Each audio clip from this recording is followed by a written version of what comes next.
Hello, I'm back with chapter 21 of System Synthesis, titled Dangerous? I Am Danger. There are different kinds of danger. Some that you are aware are coming but can't do anything against, like a natural disaster. Even if you see a tsunami coming, no one has the power to stop it. Some dangers creep up on you slowly. The feeling of unease crawls up your skin like millions of invisible bugs. You see the signs, you see the tells, but you don't realize until the very end. Some dangers are the kind you know are lurking out there, in the shadows, in the darkness, or even in bright daylight, but still hidden from the eye, like villains. They are out there. Everyone knows that. Statistics says the chances of someone walking past a murderer is higher than one would expect.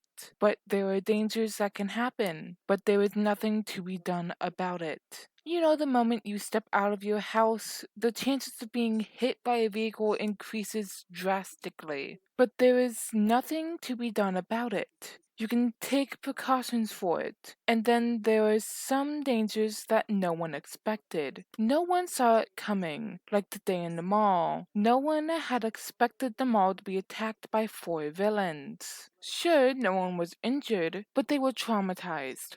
Children were held hostages. They could have died, but the people who had visited the mall had no idea it would happen when they stepped out of the house. There were no signs or tells, no broken mirrors or shoelaces. The same way, the day for Class 1A started out fine. Isugu had no reason to suspect anything. Shota announced they would be going for a field trip the day before and distributed the permission slip. And no matter how much Isugu pleaded and bribed Shota, his dad didn't let out a tweet about the field trip. Then, the next day, he walked into the class as if all 20 students, yes, even Bakugo, weren't on the edge of their seats to know about the location of their field trip. But Shota only smirked and Asuku deflated right away, knowing his dad wouldn't give them any hint about the location. While dressing up, Isuku noticed an extra suitcase present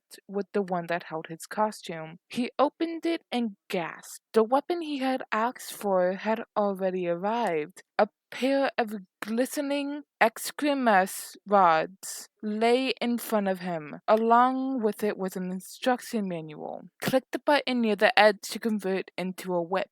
This is so cool, Isugu mumbled as he clicked the button, and the excrement rod separated into connected pieces, forming a whip. This way, Isugu could use it along with fire breathing as both defense and attack. He couldn't wait to try it out. Then, after the class representatives took the duty of herding all the students towards the bus, honestly, no one apart from Ida did anything.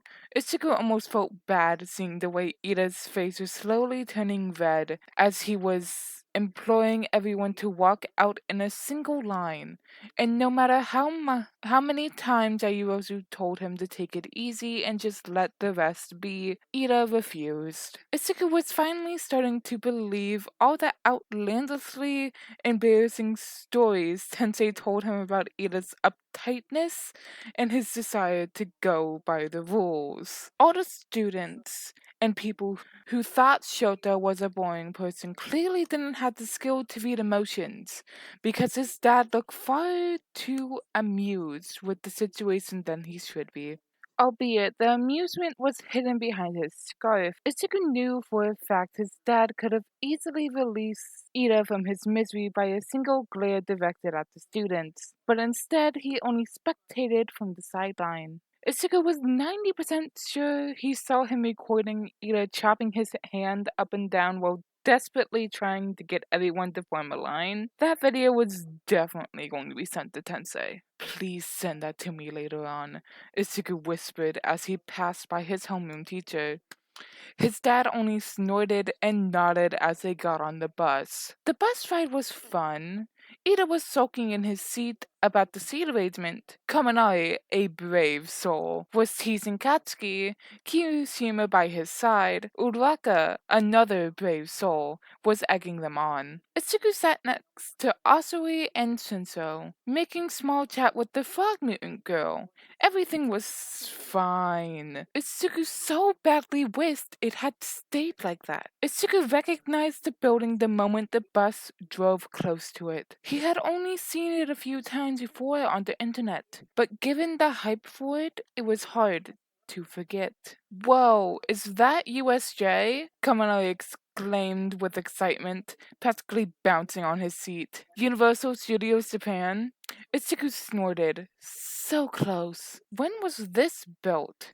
Nana asked incredulously. How big is the property? Shimori stuttered as he stepped outside. Corruption, and muttered, no way it isn't. How much money does UA have, Nana? Don't ask me. We didn't have this when I was a student, Nana replied, crossing her hand in an X in front of her face. Can we go inside? I want to go inside. Please, please hurry up. I've never been into places like this.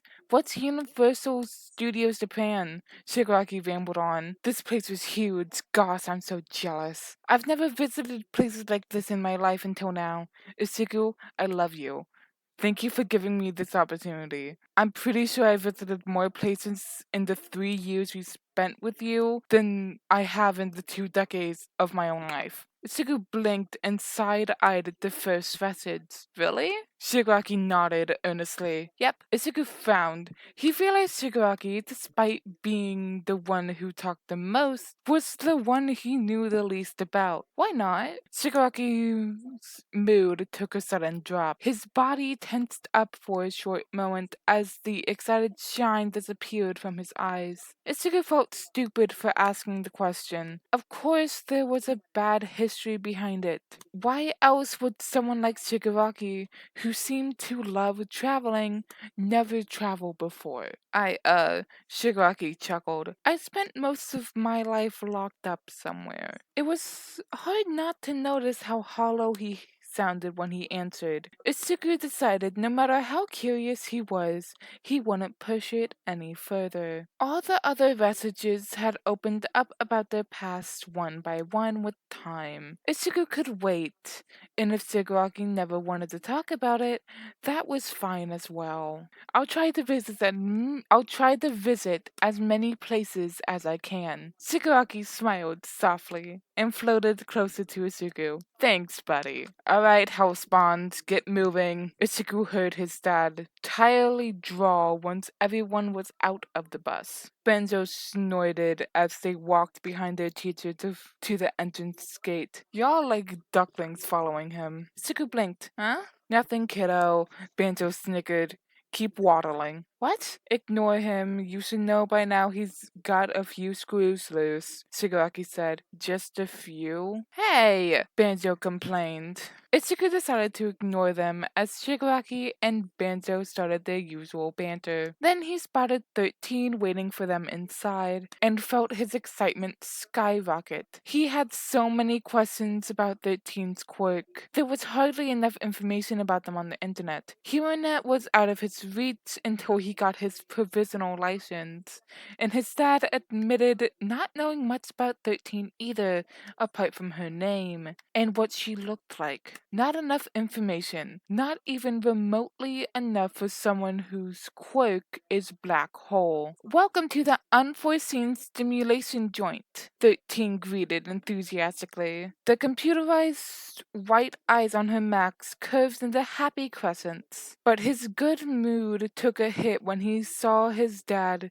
signing to 13 about All Might, and then held up 3 fingers. Ichigo easily deciphered the message. It meant All Might was out of time and won't be joining them. Ichigo winced inwardly. Dad's gonna be mad at him. Ichigo honestly had no clue All Might was going to join them. Your successor is an irresponsible teacher, Shigaraki deadpanned, looking at Nana. Nana sighed. I can't say anything about being without being hypocritical and shook his head and sighed. 8th still has a lot to learn. Oh my god, I can't believe I'm standing in front of 13. Uraka squealed. She's my favorite. Mine too, girl, Asri replied. Itsuku looked around the interior of the building and took a whole minute to just admire the sight in front of him. From where they stood, Itsuku could see every zone there was, different zones in each corner of the building, each a perfect replica of a real disaster scenario, tailored to train for all kinds of rescue missions, from cityscape to mountain rescue. Gosh, he wished Abby was here. The avalanche disaster site would have been a perfect place for him to train both his quirk without risking any heavy backlash. Ichigo was half paying attention to 13 explaining about her quirk. It's not that he didn't want to listen, it's just that his mind was racing to figure out how the different disaster zones were controlled. Then suddenly, situation awareness, oil sense, flared in his mind. He felt the hair on the back of his neck rise up and instinctively found himself moving closer to his dad. Tau empathy activated. Eligible subjects include Aisawa Shota, Midoriya Inko, Bakugo Katsuki, Yagi Toshinori, Todoroki Toya, Takami Kego. Possible connections at a time. 2. Subject found within range. 1. Itsuku manually clicked on Aisawa Shota, drawing the attention of a few other students.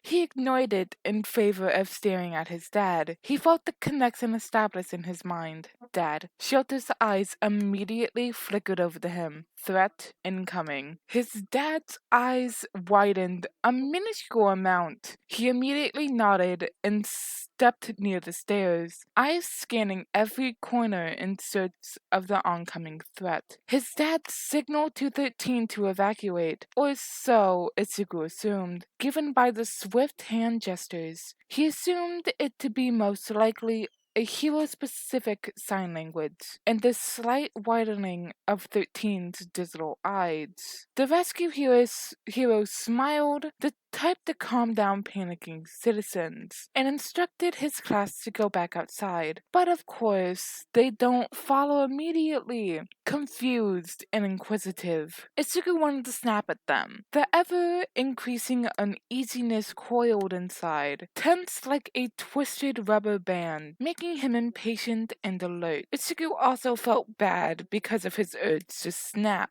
It wasn't his friends and classmates' fault. They aren't trained for this. Well, neither is Itsuku, but he's already been through 2 villain attacks. Oi, you fucking nerds.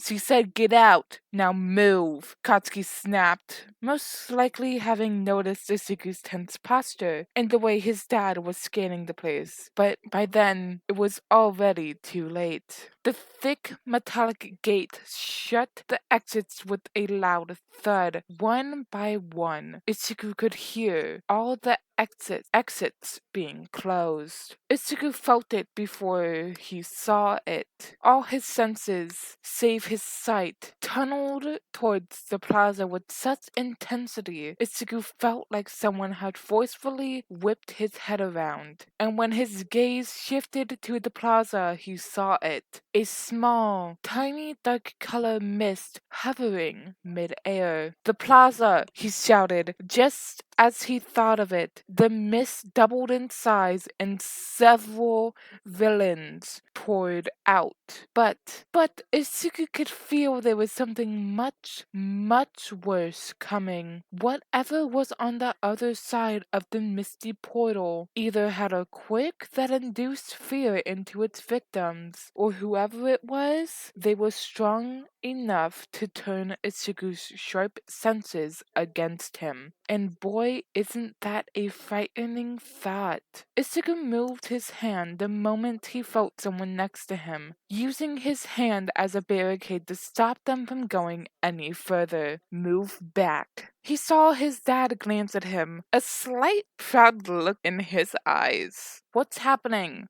someone asked, but Asuka was too focused on the seemingly never-ending appearance of villains. He was too focused to realize that apart from him, no one in the group had heightened vision. Nobody could see what was actually happening. He's right, Shota said. Stay back. Those are villains. And as if to prove his point, the man with severed hands all over him stepped out of the mist, and the mist transformed into a humanoid figure. The moment the man with severed hands stepped out, Isugu felt the bloodlust hit him, every inch of his body screaming that the man was dangerous, too dangerous. Fear resistance is in effect. Isugu mentally thanked his quirk as he felt his panic dissipate. A panicked mind in situations like this is dangerous. He needed to think clearly and stay focused. Concentration is in effect. Eraserhead 13. As per the curriculum, All Might was supposed to be present as well, and yet the Miss Villain spoke. Isuku could hear all of it, despite the distance. Kai, being buffed up with situational awareness, oil sense, and concentration. Villains? Someone asked. The death of the situation finally seeming to dawn upon the rest. Get out of here. What kind of idiot would attack Yue? Sensei, what about the security alarm? Yayuozu asked. Of course we have enough set up, Shoto replied, but most likely someone on their side has a signal jamming quirk. Are they only attacking here, or? Todoroki asked. Targeting USJ that is far away from the main building, jamming the security system. Itsuku heard his dad mumble quietly. His hand reached up to his capture weapon. 13. Do the evacuation protocol and try contacting the school. He took a step forward. Kaminari, Yairozu, try using your quirks to contact the school. Itsuku noticed the way Shota was slowly lowering his stance. Then he pulled up his goggles, and his hair started to float, and he knew what his dad was going to do. Are you going to try fighting them alone? Please no. Even if you suppress all the quirks, it's too many, Isugu said, panic edging into his voice despite fear resistance. This isn't his dad's style of fighting. Isugu knew being one of the best underground heroes meant his dad was more than capable of fighting groups, but there's too many. Shota glanced at him once more, before muttering, a pro hero is never a one-trick pony, kid. I'm going to be fine. Isuku knew he was lying, even if the words didn't register as a bitter taste on his tongue because of Kai. The whole plaza was swarming with villains. But before he could say anything, his dad was already moving, jumping forward and running down the handrail at terrific speed. He couldn't shout and ask him to come back. He knew his dad was putting up a front for the rest of the students. But, Isuku, your dad is an amazing hero. He's going to be fine, Nana assured. You need to move, Isuku, En said. Yeah, your dad won't be able to fight in peace unless he knows you and the rest are safe. Isuku pressed his lips together and clenched his jaw. He nodded and was about to move when a horrible feeling enveloped his body. He realized too late what had gone wrong. Until now, Isugu had never had his tau-empathetic connection forcefully broken. He would always close it before walking away. But right now, as his dad went away from his reach, he felt like someone was tearing him apart from the inside. Isugu felt tears sting his eyes at the feeling. So far, he had always been focused on the telepath part of the scale, and not the empathy part. He had never realized how it felt to be connected, never realized the feeling of safety and security that wrapped around him whenever he felt the extra presence in his mind. And right now, the same feeling was being forcefully pulled away from him, out of his reach. It felt like it was being snatched away from him. Focus, Isuku, Nana said softly, cupping his cheek. The slight coolness of her touch grounded him just enough for concentration to anchor his thoughts. Look, your dad's fine, buddy. Shigaraki said. He glanced at the plaza, watching as his dad took down the villains one after the other without stopping once. Suku, move! Ichigo snapped out of his stupor at Katsuki's voice. But just as he was turning around, he noticed something was wrong. Someone's missing, he realized. Who?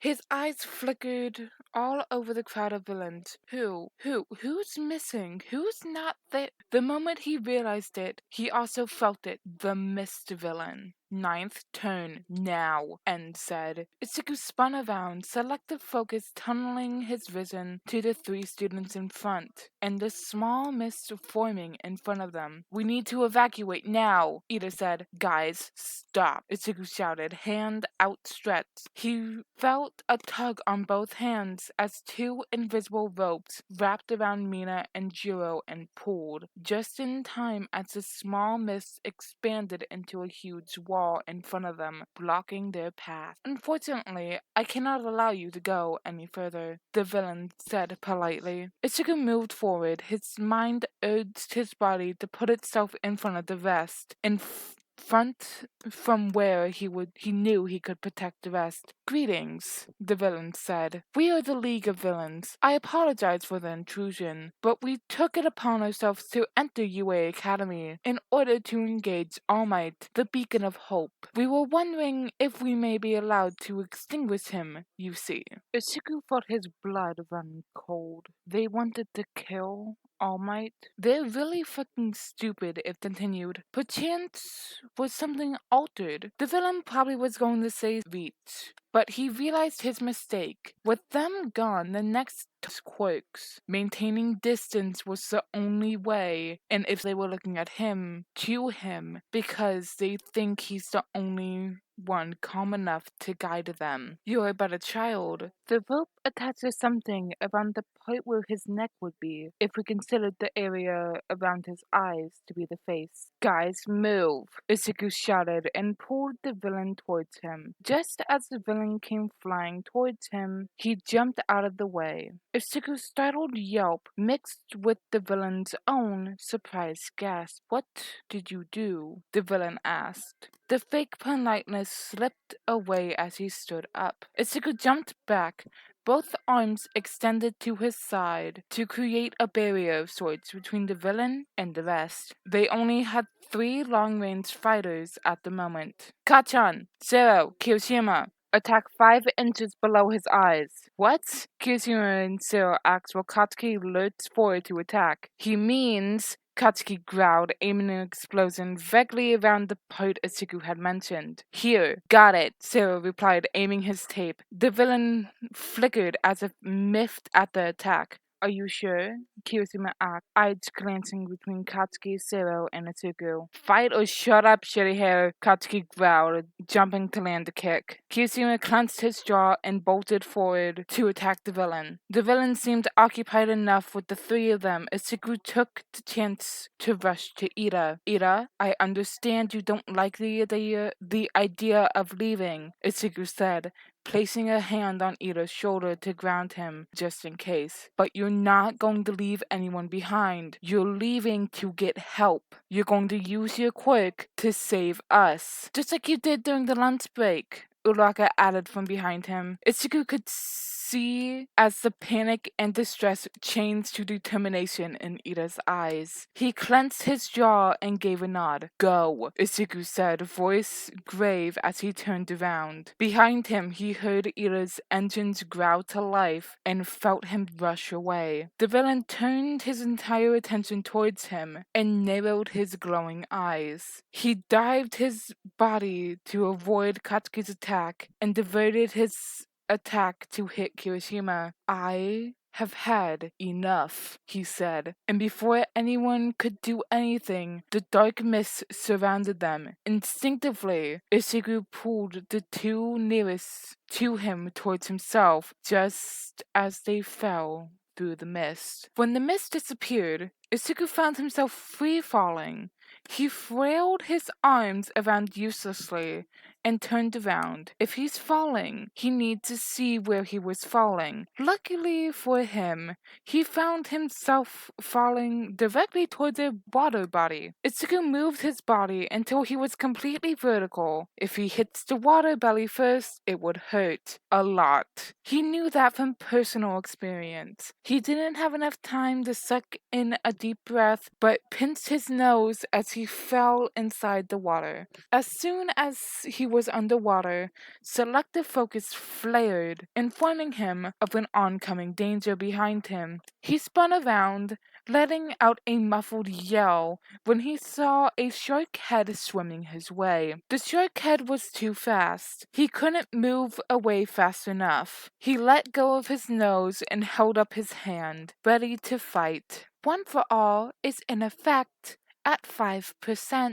But before the shark head could come close enough, something wrapped around his waist and pulled him out of the water. Itsuku let out a surprised yelp, accidentally opening his mouth and letting some water enter his mouth. He felt himself hit something hard and opened his eyes to find himself on a ship. Itsuku coughed out the water, turning sideways. Right then, someone else landed behind him. He glanced back to find Aoyama coughing out water. Are you okay, Carol? Itsuku looked to his front and saw Asui climb up the veil. Thank you, Asui. Call me Suyu, she insisted. Itsuku looked around and realized that they were still inside the USJ, but simply scattered around the several disaster zones. They knew All Might was supposed to be here, so they must have gotten the schedule somehow. While the teachers were busy getting the press off school property, they must have gotten in somehow and got a schedule. That's how they knew he was supposed to be here. But isn't that a bit, Aoyama waved his hand around vaguely. Too much to try and hurt Monsieur All Might. When you think about it, Suyu said, they probably have a plan to kill All Might. Otherwise, it would be a bit flattened, no? Are we really going to be fine until All Might arrives? Is he going to be fine when he arrives? The villain did say they were going to torture us. Aoyama yelped at that, lips wobbly as he muttered something Itsuku couldn't comprehend. Come back here! A villain shouted from the water. Itsuku frowned and looked at the villains in the water, surrounding them. He checked their profiles. Most of them were E to D rank. His skill would work against them. He looked at Suyu's profile, as well as Aoyama's. Both of them were D ranked as well. Suyu, Aoyama, hold my hands, Itsuku said, holding out both of his hands for them. Pardon? Aoyama looked at him confused. I need you guys to remember one thing, Itsuku said. No matter what you feel or what your mind might make you think, do not believe it. I'm right here. I'm still me. Please, remember that. What are you saying, Midoriya? Suyu asked. You'll understand, Itsuku replied. Just hold my hand, and remember, it's just me. They looked uncertain, but still placed their hands over his. Itsuku gave them a grateful smile and nodded. Then he activated his skill. Dominance is in effect. He felt Aoyama and Suyu tense up and squeeze their hand before they could snatch it away.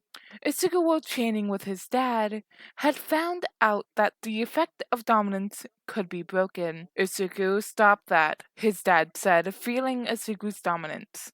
Itsuku knew it wouldn't work on his dad since he was an S rank. It barely worked on Dabi, but he knew it would make his dad feel uneasy. His dad looked up at him unamused and sighed. Itsuku, a pause, and then, thank you for stopping. Itsuku blinked. He hadn't deactivated dominance. But I didn't, Itsuku said. Dominance has failed to effect. Huh? It was after that did Itsuku realize if the person being affected by dominance realized that it was just him and not something dangerous or monstrous, dominance stopped working on them. Guys, it's just me. Remember, Itsuku said, giving another squeeze to their hands. Suyu blinked, seeming to break out of the fear-induced paralysis and said, What was that? Carol. Ayama too broke out from his paralysis, but he still looked frazzled. Just my quirk, Ichigo said and stood up. He walked closer to the side of the ship and looked down at the villains. Just as he had been expecting, all of them were currently swimming away from the boat, cowering in fear. Even if they weren't actual animals, but rather people with animal-based mutant quirks, they would still feel the instinctual urge to run away. The urge that arises when there is a strong predator around them. What are we going to do? Ayama asked, voice quivering. We have no choice here. Isik replied, we will fight back. Shiyu stayed silent for a while before nodding and croaked, okay, what's the plan? Mon ami, are you sure about this? Ayama asked nervously. Shiyu shrugged. Kero, if it wasn't for Midoriya, the mist villain probably would have killed us by now. Or the ones in the water. Plus, she stood up. It's like Midoriya said. If we want to survive, we'll have to fight back. Ayama looked down at his best. I won't be able to help. Désolé pour ça. But my belt is wet and I cannot use my quirk like this. It's okay, Itsuki replied. So what do we do? Tsuyu asked. I'm going to jump in first, Itsugu stated. Then I'm going to use my quirk to create a blast into the water that's sure to form a whirlpool and suck in the villains. We'll use that chance to run away. Tsuyu, I need you to do that. Can you jump with both me and Ayama? Yep, Tsuyu said. Okay, Itsugu nodded. We need to be quick. Got it. With that, Itsugu climbed up the railing, hand curled around the rod. As he readied himself, his dominance was still in effect, and the villains cowered away. Itsugu pulled his mask up, a feral look in his eyes. He channeled his inner Katsuki and growled, die, and jumped. He waited until his body was close enough to the surface of the water. He concentrated one for all's power into his middle finger and flicked it hard. The pressure from the flick blasted him backwards while creating a huge hole in the water to the point Itsuku could almost see the ground underneath it. The water started sucking, pulling the villains with it. Now, Itsuku shouted, still flying up in the air from the blast. Tsuyu jumped from the edge, Ayama on her back, and wrapped her tongue around his waist to pull him with her. They landed in the water far away from the whirlpool. As soon as they landed safely, Tsuyu uncurled her tongue from around his waist. We need to move, Itsuku said, pulling down his mask. What's our plan next? Tsuyu asked, following after him. Itsuku pressed his lips together and gulped.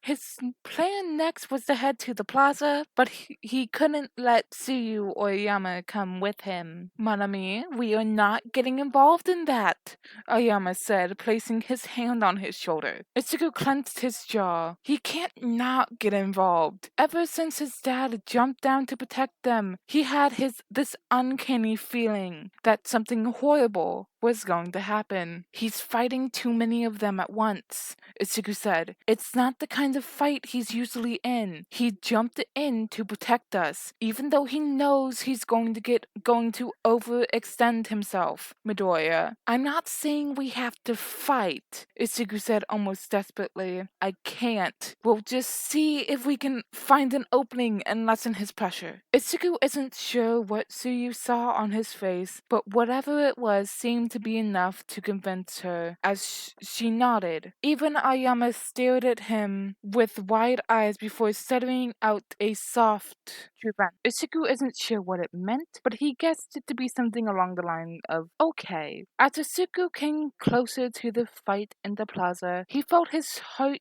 drop to his stomach. In front of him, all the weaker villains were sprawled on the ground, unconscious. His dad had fought off more than a dozen villains by himself and was still fighting. And Itsuku should be amazed, but he isn't. Because right as they arrived at the scene, he saw Shota jumping back from the hand villain, who had been gripping his elbow. And just as he jumped back, Ichigo saw the way the skin and muscles decayed and turned to ash. No, Ichigo screamed in his head, too frozen to scream out loud. Then, the villain introduced a bird-looking beast. Ichigo doesn't need to check. The moment he saw, he knew it wasn't anything human. He could feel it wasn't human, and called it a Nomu and said, "Nomu, attack."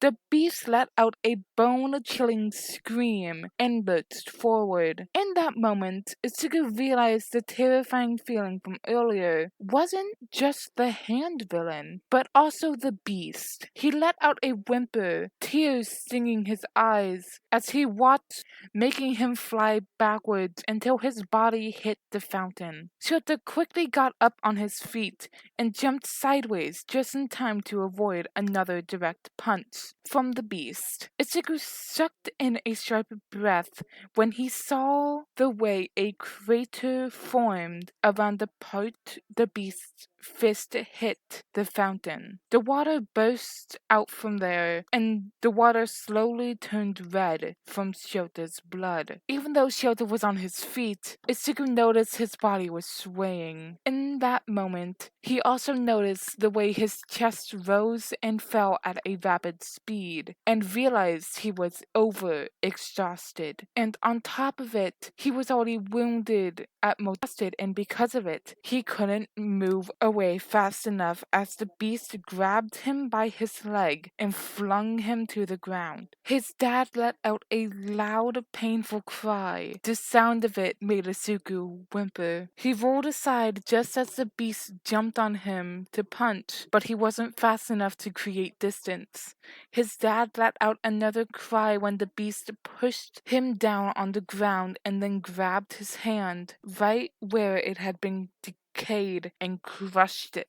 Ichigo heard the bone break. He heard it being crushed. In that moment, the mist villain appeared. "Boss." "Black Mist," the hand villain mumbled. "Then is 13 dead?" "What? No way. Did he kill her after he... I have incapacitated her. However, one of the students managed to distract me long enough to let another escape." "Huh?" The mist villain scratched his neck over and over again. Huh? Black Mist, if you can't do your job as a warp gate correctly, then our plan is crushed. If they throw a dozen heroes at us, then we surely can't win." He paused and looked at the other villain. "Should we hop back?" And when he heard Tsuyu's voice, he had almost forgotten she was there. He had forgotten about the presence of everything around him except for the scene in front of him. "Does that mean they're leaving?" "Actually, before we head back, why don't we take this opportunity to knock down the symbol of peace's pride a few notches?" And before he knew it, the hand villain was in front of Tsuyu, hand outstretched. His heart felt like it froze inside of him as the image of his dad's elbow decaying away flashed in his mind, but nothing happened. The hand villain chuckled. "Man, you really are a cool guy, Eraserhead," or his eyes glowing red, despite him being pinned down forcefully, head pressed against the concrete by the beast's giant hand. "Nomu, kill him. No.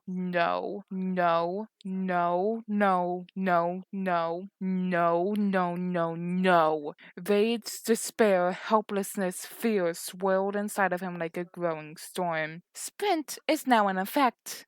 Ichigo kicked the villain in the chest and sent him flying back until he hit the beast. That made the beast hesitate in his movement. Ichigo took the short moment of hesitation to jump forward and aimed another kick, but this time to the monster's side. Nothing happened. What?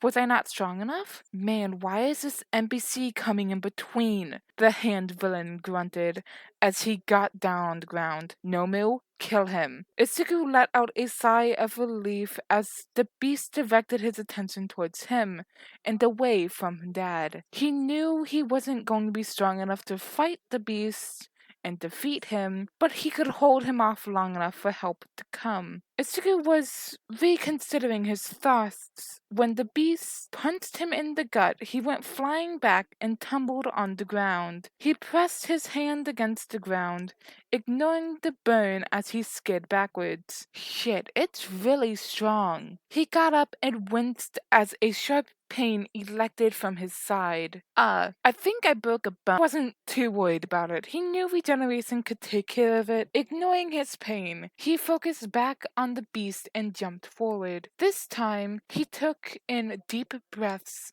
and focused his powers into his fists. Alpha 1 is in effect at 5%. Fire breathing is in effect. All stats have increased by 20%. Isuku let out a growl as he connected his punch to the beast's chest. This time his attack did have an effect. It sent the beast skidding back a few feet. "Ah, boss," the Miss Villain said. "This was the boy," the villain spat out, "that distracted me." The hand villain looked at him, or Itsuku supposed he was looking at him. "Nomu, stop," he laughed. "Man, you must be something more than a useless NPC if you manage to annoy this guy," he said, pointing towards the Miss Villain. "Let's have a bonus round before we leave. Maybe you'll be more fun than your teacher." He glanced at his dad, who was currently struggling to get back up on his feet. He wasn't even a decent toy for Nomu. Itsuku stopped listening. His body was filling with rage, despair, and the urge to protect. He aimed a punch towards the hand villain, but to his dismay, the guy dodged at the last moment. "Ooh, look at his face." The villain let out a mocking laugh. "Hey, Black Miss, you see that glare? Damn." Itsuku jumped back and took a quick glance at the guy's profile. Name, Shigaraki Tomura. Username, NA. Age, language, Japanese. Level, 189. Rank, A. Quirk, Decay. S. Description, decay allows the users to disintegrate organic and inorganic manner alike with 5-finger touch. Status, titles, leader of the League of Villains, the Abandoned One. HP 14,500 out of 15,850. EP 2,400 out of 2,540. Statistics: Strength 158, Dexterity 198, Agility 157, Speed 148, Charisma 74, Intelligence 165. Ichigo faltered when he saw the familiar surname in the villain's profile. That moment of hesitation cost him. Ichigo didn't see the punch coming his way and couldn't move when the beast's fist hit the side of his body. He choked, air pushing out his lungs. He grunted out in pain as he hit the ground and tumbled back. When he stood up from the corner of his eyes, he noticed the other villains slowly starting to stir. Shit, they're about to wake up. He also noticed familiar figures headed his way. "Ugh, you're no fun either, Shiga. That was the quirk he used against me," the Miss Villain said. "You have 2 quirks?" the hand villain asked, incredulously. "Man, this is unfair. This is unfair. Why does he— Ugh, you're ruining everything." He paused and scratched his neck once more and pointed at Eraserhead. "Nomu, bash his head into the ground," he said. "No," Isuku screamed. But he couldn't go forward as the Mist Villain stepped in between, and the Hand Villain jumped out of the portal, hands outstretched and aimed for his neck. Itsuku used Sprint to jump back. What? The Hand Villain stumbled forward, staring at his hands. How did he move so fast? Itsuku wasn't paying attention anymore when he saw the beast pin his dad down on the ground once more, pulled his other hand back until he let out a loud cry and snapped it. Itsuku felt bile rise up his throat at the sound of the bone cracking, and then the beast lifted his head and bashed it against the ground. For the second time in his life, Isuku heard something inside of him snap. The hurling emotions grew stronger and stronger until his entire body trembled. His breath grew deeper and sharper until he felt his body's temperature rise up. The world around him no longer mattered. It didn't matter that the other villains were now awake, or that one of them even moved to attack him. The familiar sounds of explosions didn't matter, or when Katsuki intercepted the villain about to attack him. He didn't pay attention to Kirishima or Todoroki. All his senses tunneled to one person, his dad. And that's all he cared about at the moment. His dad was hurt. His dad was hurt badly. And he couldn't do anything about it. He couldn't wait anymore. He couldn't wait for All Might to come and save them. He couldn't wait for the symbol of peace to come and protect them. He has to protect them. He couldn't let his dad die. No, he wouldn't let his dad die. All for One is in effect. Fire breathing is in effect. All stats have increased. Kai is in effect. Dominance is in effect. Sprint is in effect. Insight is in effect. Hindsight is in effect. Analyzing fight pattern. The mark on his skin glowed. Condensed white smoke escaped past his clenched teeth. His body temperature rose further and further. Bright green flames spread around his body. Electricity crackled around his clenched fist and legs as flames engulfed them. No, not enough. He needed more. He needed to be stronger. He needed to be faster. Concentration rising. You have entered hyperfocus zone. All stats have been enhanced. His dad laid on the ground, limp and surrounded by blood. More. Red flashed in front of his eyes, replacing the flurry of blue notifications that popped around him. Abnormal amount of hysteria detected. Abnormal amount of hysteria detected.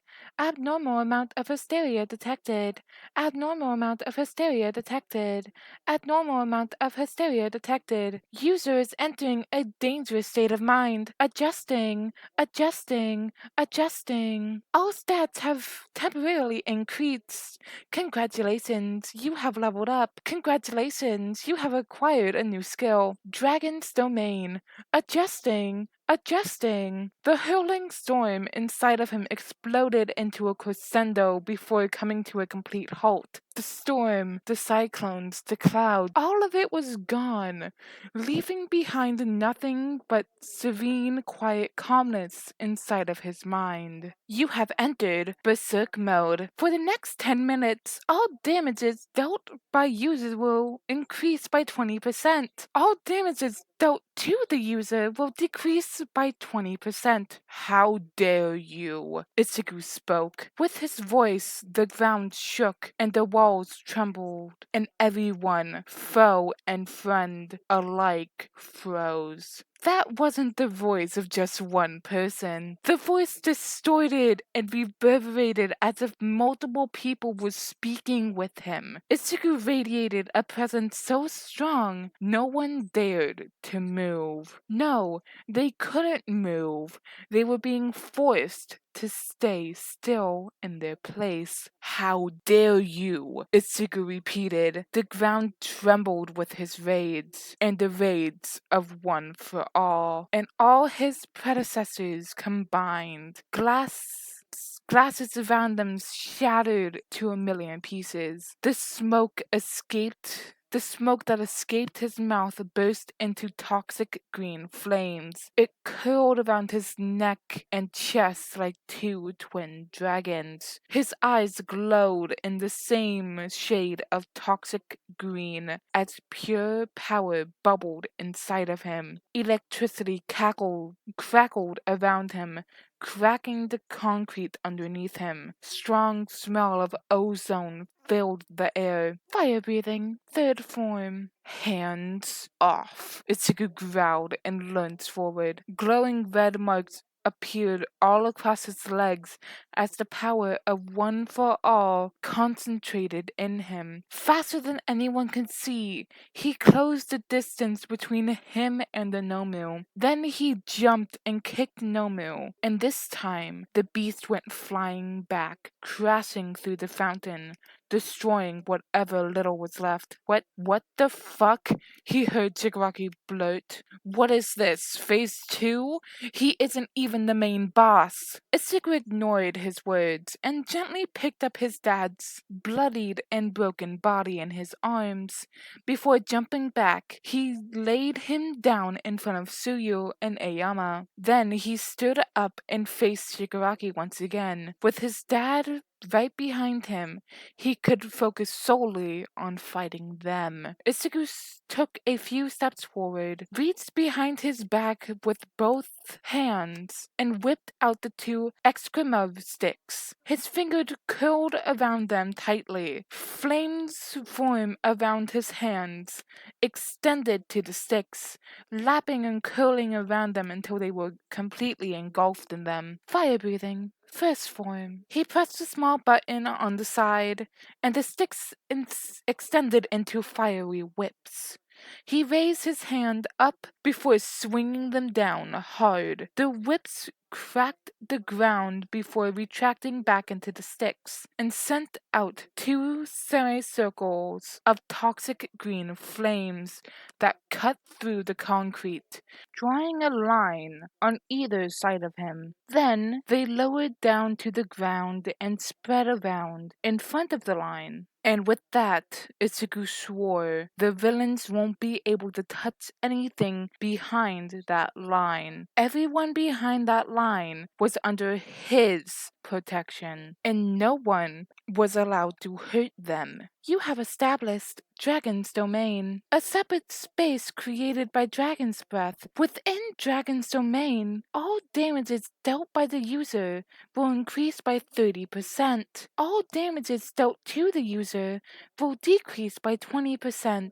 Regeneration speed will increase by 25%. All stats will temporarily increase by 50 stat points. Katsuki, Kirishima, Todoroki, take care of the pest, Ichigo ordered, eyes straining at the two villains and the beast. Ichigo didn't bother waiting for their response and looked forward, targeting Nomu. Nomu, kill him! Shigaraki shouted. The beast screeched and raised his hand to punch, but Ichigo intercepted the attack with his sticks. It broke into interlinked segments and wrapped around the beast's wrist. Ichigo then tugged it towards himself. The moment the beast destabilized slightly because of the pull, Ichigo planted his feet against his chest and pushed. The moment he pushed, he loosened the whip around the wrist, and to increase the effect, the beast cried out in pain as it flew backwards. Ichigo had no intention of giving it the chance to recover or stand back up. As he shot forward, this time he used both his sticks to extend into whips and around the beast's arm near its shoulder. Ichigo pushed the flames around his body towards the whip until the flames grew brighter and hotter, and when he smelt the smell of burning skin, he pulled the attacked whip back with all his might. The skin sizzled as it melted apart, and the arm fell off. Ichigo jumped back to create more distance. Next, his target was... Ichigo froze in his place. As the beast stood back up and regrew his limb, he frowned. How troublesome. That thing was designed to kill All Might, Shigaraki bragged, as if it meant anything to Ichigo. As far as Nomu has shown, so far the Nomu has shown two quirks, super absorption and super regeneration. So what if Ichigo didn't give it the chance to regenerate? And what if he overwhelmed the shock absorption? After all, nothing can absorb everything. Ichigo retracted the whips and used the extra sticks to fight. Cutting strike. The Nomu attacked with a right hook. Ichigo blocked with a wing block. Using his other stick to jam the attack, he grunted at the sheer force of the punch that shook his body but refused to let it break his form. If he broke now, he wouldn't be able to save anyone. He counter-striked with a back backhanded diagonal strike. The Nomu was strong, sure, but Ichigo was way faster. He followed his counter-strike with 3 more strikes, one to the side of the crown, next to the ear, then to the ribs. He planted his legs against the Nomu's chest before pushing himself backwards. He skidded to a stop. Selective focus and oil sense flared, alerting him of the oncoming attack from his side. He took a step back, avoiding Shigaraki's left hand, but failed to see the other hand outside of his range of view. Hot, burning pain erupted around his neck. He kicked Shigaraki back and jumped out to avoid a punch from the beast. Ichigo extended his hand and used pull to drag the beast back before it could cross the line. Preoccupied with the 2 of them, Ichigo didn't notice the portal opening behind him fast enough, and so he couldn't move away from the icicle block that emerged out of it and stabbed him in the stomach. Ichigo gritted his teeth together and hissed out in pain. The portal closed behind him, and the icicle cut in half. Ichigo scrunched his face in annoyance as he looked at the Mist villain. If you think this is going to be enough, you're really stupid. Cold resistance is fighting against the cold. Ichigo wrapped his index and thumb around the icicle and concentrated the fire there, just enough to melt the ice. Shigaraki took the moment to attack him. Ichigo blocked his hand with his stick to Shigaraki's wrist. The villain howled in pain as the fire burned his skin. Ichigo took the chance to hit him at the wrist once again, then his rib, then he jammed the butt of the stick to the other side of his rib. Shigaraki cried out in pain as his rib broke, but then the ice completely melted away, leaving behind nothing but a hole. Ichigo clenched his jaw together and ignored the pain, but he faltered once again, and the Nomu grabbed his hand. Ichigo grunted in pain as the Nomu crushed his hand and jammed the end of the stick into the part of the arm where the radial nerve should be present. Nomus are artificially made humans, as per Shigaraki said. Then his trick should work, even if only a little. Ichigo grinned when it did work, and snatched his arm out of the Nomu's now loose grip. What? How? Ichigo snapped his wrist around 180 degrees and hit Shigaraki's left crown. The villain cried out in pain and stumbled backwards.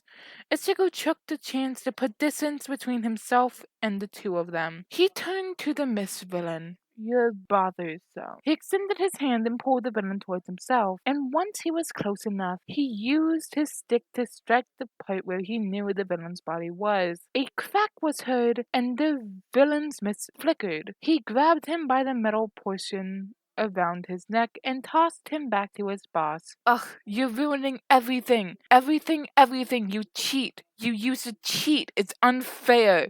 Shigaraki cried out, scratching his face and neck. I don't care, Ichigo replied and shot forward once again. With his right hand out of use, he used his left to land a diagonal strike all the way from the Nomu's shoulder to the waist. The beast cried out as the fire seared into its skin. The wound didn't regenerate. Ichigo blinked. It can't heal cauterized wounds. How convenient. Ichigo jumped and landed a roundhouse kick to the Nomu's liver, or where a person's liver should be. The creature skidded away. Shit. Shigaraki shrieked and shot out his hand to attack him once more. However, in that moment, the sound of a gunshot echoed across the area, and a bullet tore through Shigaraki's hand. Fuck, Kyogiri, get us out of here. Ichigo extended his stick into a whip to land another attack before the 2 villains disappeared into the mist, but missed by a few centimeters. Still, the flame from the strike was enough to burn Shigaraki's upper arm. We'll meet again. With those two gone, Ichigo turned his attention to the Nomu. Without Shigaraki and Kirigiri interrupting them, the Nomu wasn't that big of a problem.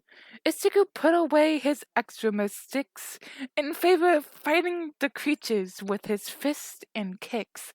He grinned, and in a split second moved right in front of the beast. Let's see if you can regenerate quick enough. He concentrated the flames into his fists and legs and launched a series of uninterrupted and continuous kicks and punches. With each punch and kick, its skin burned and it was unable to regenerate. 10 seconds left. Ichigo increased the power in his punches harder, faster, leaving the beast no chance to fight back. 3 seconds left. Ichigo poured all his power into his last punch and aimed chest. The beast flew back and crashed several meters away from him. You have left Berserk mode. For the 10 minutes that Berserk mode lasted, all his stats had risen up from the same level as an A ranker, but while the stats rose, his HP and EP still remained the same. He had burned through them after the first 5 minutes, but pushed through sheer determination. He had pushed himself long past his limit, and the backlash from the Berserk mode was now settling in. Ichigo breathed heavily as soon as the effect of Berserk mode was gone. His body was still in fight mode, mind foggy with the desire to protect. Exhaustion blurred his senses and clogged his thoughts. Dad. Where's Dad? Oh my god, Shota. Ichigo whipped his head around to where his dad was and crossed the distance in a second. There were no people inside the building. People he couldn't see. People he couldn't recognize. He needed to protect his dad. Stay away. Stay away. Ichigo picked him up gently in his arms and jumped back, keeping him close. With the hand around Shota's shoulder, he gently pressed into his neck and checked for a pulse. He let out a sigh of relief when he felt it, faint but present. Someone opposed him, someone strong and powerful. Ichigo bared his teeth and growled, "Stay back." Ichigo doesn't notice when someone signals another hero, but he did notice the rumble of the ground before a cement wall shot up, separating them from the rest. He jumped to the side. Ichigo, my boy, it's okay now, you're safe," the person in front of him said.